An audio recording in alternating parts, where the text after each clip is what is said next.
ये भी एक अजीब कहानी है बड़ी माँ छोटी माँ। काशी में एक दिन मैं भूखा प्यासा गंगा के किनारे सो रहा था। सपने में माँ अन्नपूर्णा आई। चेहरे पे मुस्कुराहट, हाथ में अन्न से भरी हुई करछी। माँ ने कहा, रघु, ओ रघु, उठ बेटा, खा ले। मैंने फौरन दोनों हाथ आगे कर दिए। अचानक मुझे उन लाखों लोगों की याद आई जो मेरी तरह भूखे थे। मैंने कहा, सबके खाने का इंतजाम करो तो ही खाऊंगा। माँ बोली, बेटा रघु, दुनिया में अन्न की कमी नहीं है, लेकिन जबकि आदमी आदमी का दुश्मन बनकर एक दूसरे की रोटी खा जाए तो मैं क्या करूं बेटा। करेक्ट। राम राम साथियों, कैसे हैं आप सभी। आशा करता हूं हमेशा की तरह आप सभी स्वस्थ, सुखी और संपन्न होंगे और होने भी चाहिए। मेरे साथियों, मेरे भाइयों, मैं चौधरी विजय आर्यन आप सबके बीच में एक बार फिर एक विषय को लेकर हूँ। इस वीडियो से पहले भी आपने एक छोटी सी क्लिप देखी होगी। पुरानी पिक्चर है बावर्ची, राजेश खन्ना जी की। उसमें आपने ये सीन देखा होगा। इस सीन को मैंने स्पेशली इसमें ऐड किया।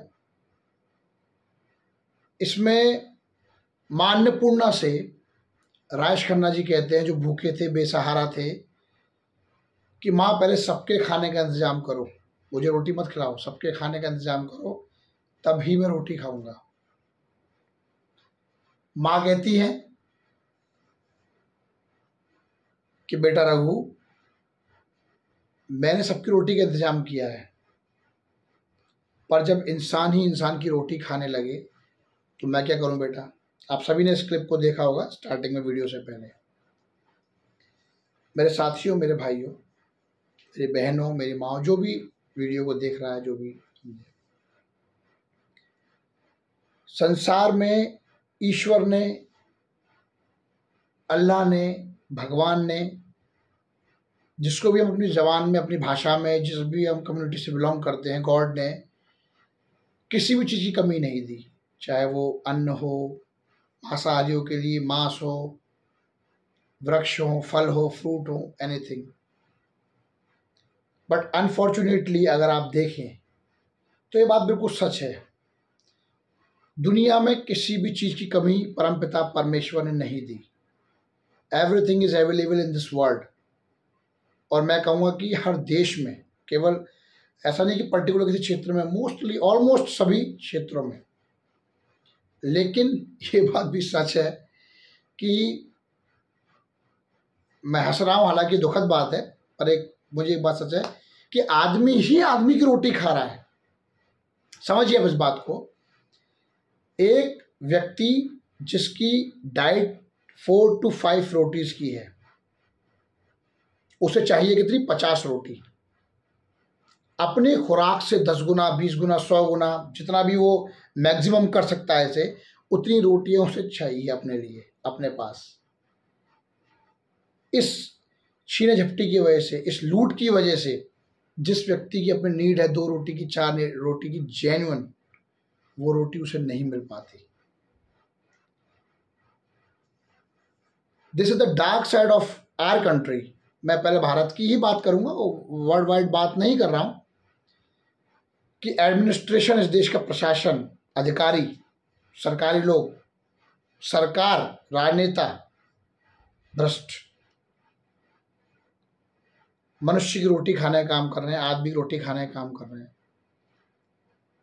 अक्सर मैं देखता हूं कभी कि ये बातें निकल के आती हैं। मैं एक जेन्युइन तरह से बात कर रहा हूं आपसे, किसी पक्षपातपूर्ण तरीके से बात नहीं कर रहा हूं आपसे। ये बात अक्सर निकल के आती है कि गरीब आदमी है तो वो लूटेगा। गरीब भी 2 तरह के होते हैं। एक गरीब वो है जो गरीब ही रहना चाहता है, उसकी मानसिकता ही गरीब है। वो अगर अमीर भी बन जाएगा तब भी उसकी मांगने की आदत नहीं जाएगी। गरीब वो है जो मेहनती है, लेकिन उसका हक छीना जा रहा है, उसको, उसके हक को लूटा जा रहा है, उसके बच्चे की शिक्षा को लूटा जा रहा है, उसके बच्चे के करियर को लूटा जा रहा है, उनके हक को मारा जा रहा है। इसलिए वो लोग गरीब हैं। गरीब कोई गंदा शब्द नहीं है उन लोगों के लिए जो मेहनती हैं, परिश्रमी हैं। हमारे देश में तमाम राजनेता, तमाम बड़े लोग, बड़े व्यापारी, बड़े बिजनेसमैन, बड़े अधिकारी, ऐसे उन लोगों ने इस बात को झुठलाया है उन लोगों ने बात को साबित करके दिखाया कि गरीब घर में पैदा होने से कोई गरीब नहीं होता। उन्होंने अपने आप को साबित किया। ये इत्तेफाक की बात थी, उनकी किस्मत की बात थी कि वो लोग किसी तरह आगे बढ़े और ईश्वर ने उनका साथ दिया। मगर भारत कोई गरीब देश नहीं है। भारत एक अमीर देश है, अमीर लोगों का देश है जिसे गरीब बना दिया गया है। भ्रष्टाचार, मैं समझता हूँ अगर मैं बात करूँ स्वतंत्रता से लेके अब तक, थोड़ा मोदी जी का सुधार हुआ है, लेकिन इंडेक्स की अगर मैं बात करूँ तो मुझे लगता है भारत शायद भ्रष्टाचार में नंबर 1 ही होगा। लगातार हम देख रहे हैं कि व्यापारियों पे, अन्य अन्य राज्यों में व्यापारियों पे अक्सर रेड पड़ती है और वो इनकम टैक्स को बचाते हैं, टैक्स को बचाते हैं। इस चीज़ को लेकर अलग विषय है, पर मैं इसमें मामूली सी बात ज्वाइन करना चाह रहा था ताकि आप लोगों को समझ में आ सके।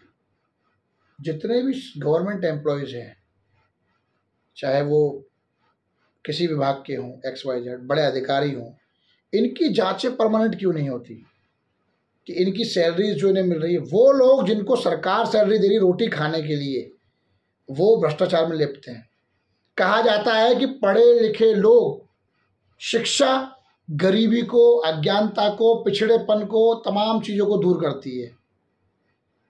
भारत में जो अति शिक्षित व्यक्ति है, अति शिक्षित जो है, IAS, PCS, civil services, UPSC की तैयारी करके जाता है, जुडिशरी में बैठा हुआ, तमाम अन्य जगह पर राजनेता है, बड़ा व्यापारी है, इस टाइप का बड़े बिजनेसमैन, व्यापारी, एक नॉर्मल व्यापारी की बात है, व्यापारी जिनका काम है लोगों के बीच में मार्केटिंग करना और काम करना, वही लोग इस देश को लूट रहे हैं। वही लोग, मैंने स्टार्टिंग में आपसे एक बात बोली कि एक आदमी की रिक्वायरमेंट है 4 to 5 रोटीज़, 8 रोटीज़, 10 रोटीज़, मगर वो कर क्या रहा है? वो अपने लिए डाइट में उठा रहा है 100 रोटी, 50 रोटी, 500 रोटी, 1000 रोटी। तो अन्य लोगों का पेट कहाँ से भरे? मुझे दुख होता है बहुत ज़्यादा जब मैं देखता हूँ कि कुछ लोग गरीबों को निर्धनों को मिलने वाली एड, जो उन्हें खाना मिल रहा है, बहुत गंदा मिलता है। सुराही लगे हुए, कीड़े लगे हुए, चावल, गेहूँ। कंट्रोल वालों की हालत क्या है ये मुझसे बेहतर आप लोग जानते हैं, जो स्पेशली ग्रामीण क्षेत्रों में रहते हैं उनको बेहतर पता होगी। शहरों में वही हालत है। उस कीड़े लगे, घुन लगे गेहूं को, चावल को, दाल को और अन्य नमक के डेलों को भी आदमी गरीब पर खाते हुए देखना नहीं चाहता है। ऐसे लोग हैं जिन्हें उसमें भी आपत्ति है। उन्हें शर्म नहीं आती है सोचते हुए, बोलते हुए कि इन गरीबों के हक को जो लोग मार रहे हैं, जिन्हें शर्म नहीं आ रही, BP की, डायबिटीज़ की, तमाम चीज़ों की दवाई खा रहे हैं, दूसरे का हक मार रहे हैं। मैं आपको बता रहा हूँ, मेरी उम्र बहुत ज़्यादा नहीं है, मेरा एक्सपीरियंस बहुत ज़्यादा नहीं हो सकता है, मैं बहुत छोटे स्तर पे हूँ और बहुत छोटे स्तर पे ही रह जाऊँ, मगर एक बात आपको इस वीडियो के माध्यम से याद दिला रहा हूँ, याद रखना, दुनिया इस बात का प्रमाण है, ग्लोबल, जहाँ जहाँ भी गरीबों का हक मारा गया, एक लिमिट के बाद आंदोलन ही हुआ है, क्रांति ही हुई है। जिस दिन ये गरीब आपसे अपना हक छीनेंगे, अपना हक मांगेंगे, उस दिन आप कुछ नहीं कर पाओगे। गरीब में पर्टिकुलर किसी जाति की बात नहीं कर रहा हूँ, किसी धर्म की बात नहीं कर रहा हूँ। गरीब गरीब है। गरीब में कोई भेदभाव नहीं होना चाहिए। गरीब सब है, चाहे वो सवर्ण गरीब हो, चाहे वो दलित गरीब हो वो बात अलग है, एक्सक्यूज मी, वो बात अलग है कि दलितों में और अन्य वर्गों में ज़्यादा गरीबी है। मैं टॉपिक से चेंज हो जाऊंगा, इसलिए मैं ज़्यादा टॉपिक को आउट नहीं करना चाह रहा हूँ। मैं सरकार से, केंद्र की सरकार से, राज्य सरकारों से, सभी से आग्रह करता हूँ, मांग करता हूँ, व्यापारियों को जो इनकम टैक्स बचा रहे हैं, मार रहे हैं, अच्छी बात है, उन पर कार्रवाई होनी चाहिए, और चाहे वो किसी पार्टी के हों, किसी विभाग को। लेकिन जो गवर्नमेंट एम्प्लॉयज़ हैं, ये जो गवर्नमेंट का जो तनख्वाह खा रहे हैं, रोटी खा रहे हैं, जो श्योरिटी समझते हैं नौकरी को, भारत में गवर्नमेंट जॉब मतलब श्योरिटी, 60 साल बाद रिटायर होंगे, आराम से खूब लूट लो, इतना लूटना इस देश को। इनकी जांच निरंतर होनी चाहिए, कहाँ से इन पे पैसा आ रहा है, कैसे इन पे पैसा आ रहा है। केवल व्यापारी ही टारगेट नहीं होना चाहिए, गरीब लोग ही टारगेट होना चाहिए। इन गरीबों का हक मारने वाले लोगों ने इस देश को गरीब कर रखा है। एक आदमी रिक्शा चला रहा है, एक आदमी 12 करोड़ की, 20 करोड़ की रोल्स रॉयस में, बुगाती में घूम रहा है। ये सिमिलरिटी नहीं है। एक बहुत बड़ा तबका इस देश में अमीर और गरीब का बना हुआ है। आदमी आदमी का हक मार रहा है, आदमी आदमी की रोटी मार रहा है। ये ठीक बात नहीं है, ये भविष्य के लिए ठीक नहीं है। गरीबों के लिए जो उम्मीदें होती हैं, कितना इस देश में टैलेंट है, चाहे वो नौकरियों में हो, चाहे वो स्पोर्ट्स में हो, चाहे वो अन्य चीज़ों में हो, लेकिन पैसे के बल पे गरीब का बच्चा पीछे रह जाता है, अमीर का बच्चा आगे निकल जाता है। वो ठीक है, उसके अंदर योग्यता नहीं आती भाई। योग्यता जन्मजात होती है, ब्लड में होती है, और योग्य व्यक्ति योग्य ही रहता है, चाहे वो कैसा भी हो। चाहे वो मदद लेके, पैसे देके बना हुआ पुलिस का इंस्पेक्टर हो और योग्यता से पिछड़ गया अपराधी हो, वो उससे बेहतर ही होगा। लेकिन जिस तरह से हक गरीबों का मारा जा रहा है, मारा जाता है, इन धूर्त लोगों को तो शर्म नहीं आएगी। मुझे लगता है कि देश और राज्य में इतनी अच्छी सरकारें हैं, इतने अच्छे विभाग हैं, और देश में कई अन्य पार्टियों के भी अच्छे नेता हैं, मुख्यमंत्री हैं, नेता हैं जो इन चीज़ों को समझते हैं। गरीबों के लिए उन्होंने बहुत काम किया है, कर रहे हैं। इन सबको, ये जो गवर्नमेंट एम्प्लॉयज़ है, छोटे से लेके छोटे से, जो 100-100 रुपये भी नहीं छोड़ते, 500 रुपये भी नहीं छोड़ते, लाखों रुपए, करोड़ों रुपए भी नहीं छोड़ते, इनकी जांच होना बहुत ज़रूरी है। क्या आईएएस की जांच होती है? एक आईएएस पकड़ में आ गया, 2 आईएएस पकड़ में आ गया। अभी कुछ दिन पहले आगरा में एक लेखपाल रिश्वत लेते पकड़ गया, कि दरोगा, इंस्पेक्टर, ये सब पकड़े जाते हैं। मैं सबकी ईमानदार लोगों की बात नहीं कर रहा हूँ।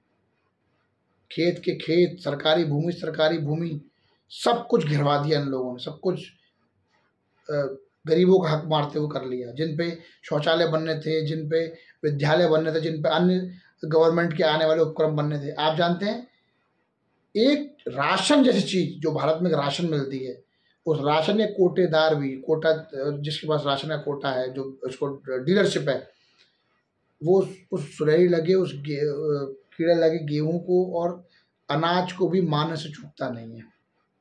इससे शर्मनाक देश में कुछ नहीं हो सकता। गरीबों के लिए कोई भी योजना आती है, कोई भी योजना, आवास देखिए आपने, आवास के ऊपर एक बहुत अच्छा वीडियो बनाने वाला हूँ और उसमें बहुत बेहतरीन जानकारी देने वाला हूँ। अभी भी मैं इस पर भी और आगे बात करूँगा, आंकड़ों के साथ आपसे बात करूँगा। ये मैंने जनरल वीडियो बनाया है और अचानक ही मन में एक विचार आया, तो मुझे लगा कि आप लोग से शेयर करना चाहिए। इतना घोटाला, इतना भ्रष्ट आदमी, गरीब आदमी हर चीज़ पे समझौता हर चीज़ पे समझौता करके अपना काम कराना चाहता है। उसका हक, उसका पैसा, उसका देश, उसकी मातृभूमि, उसके लोग उसी को लूट रहे हैं। मेरा सरकार से, केंद्र सरकार से, राज्य सरकार से आग्रह है, देश के बुद्धिजीवी वर्ग से मेरा आग्रह है, जो अच्छे ईमानदार बढ़िया लोग हैं, अधिकारी हैं, समाज सेवी हैं, राजनेता हैं, बिजनेसमैन से, कारपोरेट से, उन सभी से मेरा आग्रह है कि इन बातों को उठाएं। हमारा देश गरीब ना था, ना गरीब है, ना गरीब रहना चाहिए। लेकिन इन भ्रष्ट लोगों ने जब गरीब की रोटी मार ली है, गरीब का हक मार रखा है, तो देश आगे कैसे बढ़े, गरीब आगे कैसे बढ़े? आपको उन्हें मुफ्त की रेवड़ियाँ बांटनी पड़ेंगी। अगर आप नहीं बांटेंगे, वो देश को जला डालेंगे, आग लगा देंगे। ये हमारी आपकी मजबूरी है। उनके हक को मारा गया, रोका गया, इसलिए वो ऐसा करने पर मजबूर होंगे। इसलिए उन्हें सरकार के माध्यम से ये सुविधाएं दी जा रही हैं। अगर उनकी चीज़, उनका हक उन्हें जेन्युइन तरीके से मिले, तो किसी को भी उन्हें रेवड़ी बांटने की जरूरत नहीं। मुफ्त की रेवड़ी आजकल बड़ा हैशटैग चल रहा है पूरे देश में। मेरे साथियों, मेरे भाइयों, मेरे बड़े बुजुर्गों, मेरी माताओं बहनों, जो भी मुझे सुन रहे हैं, मैं आप सभी से आग्रह करता हूँ अपने माध्यम से, सरकार, कारपोरेट, अच्छे प्रशासनिक अधिकारी, जो भी ईमानदार इस देश में जो भी लोग हैं अच्छे, किसी बिरादरी, किसी जाति, किसी धर्म में, किसी में भेदभाव नहीं करता हूँ, उन सभी से मेरा आग्रह है कि इस बात को ऊपर तक ले जाना चाहिए, पहुँचाना चाहिए कि आखिर क्यों गरीब की रोटी मारी जा रही है, आदमी आदमी का हक मार रहा है। इसको कौन रोकेगा? इसको रोकने की जिम्मेदारी किसकी है? आखिर पुलिस प्रशासन, ईडी, सीबीआई, फला, आईबी, जो भी है, सरकार, गृह मंत्रालय, आखिर ये सब चीज आखिर किससे इनकी शिकायत हो? कौन इनको रोकेगा? ऐसा चलता ही रहेगा। एक आएगा, दूसरा आएगा, तीसरा आएगा, 100 आएंगे, 1000 आएंगे, लाखों आएंगे, चलता रहेगा। या तो आप इसे बैठ के आंख बंद करके बैठ जाओ, या फिर आप इसके ऊपर आवाज उठाओ। ये आपने करना है, हमने करना है। मैं आपको बता रहा हूं पुनः, ये देश रहेगा, मैं नहीं रहूंगा। मगर आप याद रखना, जिस तरह ये स्थिति चल रही है, देश का आने वाला भविष्य बहुत बहुत बहुत ही खतरनाक होगा। इसलिए मेरा सभी से आग्रह है, सरकार के माध्यम से, माननीय प्रधानमंत्री जी से, माननीय गृह मंत्री जी से, माननीय मुख्यमंत्री जी से, कि कृपया इस चीज़ को संज्ञान में लें और देखें कि आखिर गरीब की रोटी खाने वाला कौन है, कौन है वो हक मारने वाला, जिसको 10 रोटी से भूख नहीं मिट रही है और 1000 रोटी चाहिए। उनकी 1000 रोटी क्या, उनकी 10 रोटी भी छीन लेनी चाहिए। ज़्यादा लंबी बात नहीं करूँगा, एक दिन आंकड़ों के साथ आपके साथ फिर सामने आऊँगा, आपके साथ फिर चर्चा करूँगा। राम राम, जय श्री राम।